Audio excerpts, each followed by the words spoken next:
Tennessee will again have the option to use the electric chair on death row inmates under one condition.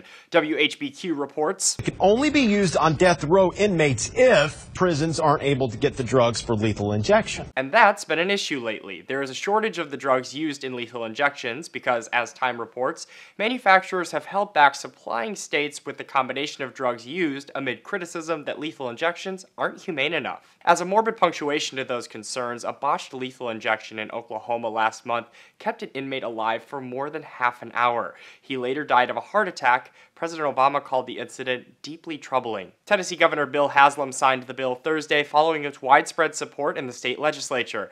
As the law currently stands, Tennessee is one of 8 states that still has the electric chair in some form. But NPR reports the new law says the state can unilaterally mandate the chair if lethal injection drugs can't be obtained. The new law has a vocal critic in one supervising assistant at the Tennessee Federal Defender's Office, who told NBC her office will challenge the law in court. I had hoped that Governor Haslam would see that this bill is taking us a step backward and veto it. It puts Tennessee as an outlier to the rest of the nation. According to a Vanderbilt University survey, more than 50% of respondents are in favor of the law, but the president of the Death Penalty Information Center sees it at odds with the 8th Amendment, which protects against cruel and unusual punishment. He says the electric chair is clearly a brutal alternative. That said, the U.S. Supreme Court has never declared a method of execution unconstitutional due to it being cruel and unusual.